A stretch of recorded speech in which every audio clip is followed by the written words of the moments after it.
Oke, pertanyaannya ya, yaitu apakah dalam sebuah putusan majelis hakim dalam sebuah perkara itu perlu mempertimbangkan opini publik ya? Oke, padahal, setiap perkara, setiap, kasus itu majelis hakim mempertimbangkan berdasarkan kebenaran material yang terungkap dan fakta-fakta di persidangan ya, di agenda pembuktian dan agenda-agenda dalam persidangan, seperti itu.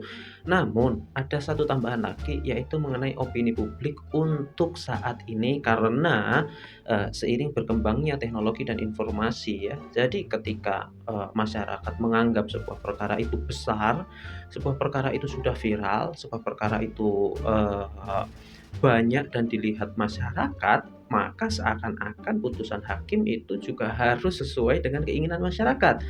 Oke, contohnya kita ambil juga kasus saat ini adalah kasusnya pembunuhan Brigadir J. Sebelum terungkap motifnya ya, padahal di persidangan juga sudah dibuktikan dengan adanya otopsi dari, lembaga dan dari, orang-orang yang sudah berkompeten ya. Sebelum ada, itu ya otopsi ada yang, bilang bahwa disiksa terlebih dahulu, ada yang kok, bilang bahwa jarinya dipotong, kukunya dicabut, nggak hanya ditembak, disiksa terlebih dahulu. Tapi kan setelah, adanya pembuktian di pengadilan sudah terbukti bahwa hanya ada tembakan, seperti itu. Jadi gara-gara opini masyarakat ini ya, seseorang kan bisa tergiring ya, seperti itu. Bahkan putusan majelis hakim pun bisa tergiring ya. Oke, contoh yang lain yaitu misalnya kopi sianida yang sudah diputuskan, bersalah ya, tersangkanya diputuskan bersalah. Padahal pembuktian di persidangan itu nggak ada yang bisa membuktikan bahwa tersangka atau terdakwa ini melakukan pembunuhan.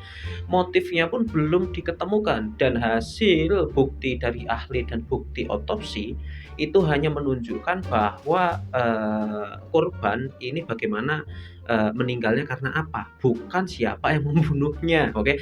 Namun, kembali lagi karena gara-gara banyak sekali opini publik, jadi ya majelis hakim pun karena manusia mungkin ya, jadi terpengaruh ya, akhirnya menjatuhkan putusan bersalah kepada, tersangka pada waktu kopi sianida itu. Dan apakah nanti majelis hakim juga akan mempertimbangkan opini publik untuk putusannya, Brigadir Joshua ya? Karena, saya yakin ya untuk orang awam dan sebagian orang itu pasti menyalahkan Verdy Sambo ya, seperti itu atau tersangkanya. Seperti itu.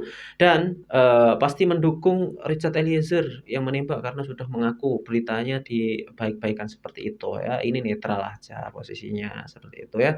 Jadi, untuk saat ini memang pertimbangan hakim itu tidak hanya, bukti yang ada di, persidangan ya, fakta materialnya di persidangan, namun juga ada satu tambahan, yaitu kebenaran, tidak hanya kebenaran material, namun adanya juga opini publik di masyarakat. Kadang itu juga harus dipertimbangkan ya, karena nanti ketika putusan tidak sesuai dengan keinginan masyarakat luas atau keinginan, khalayak umum, ketika posisinya sudah viral, nanti majelis hakimnya serasa disalahkan.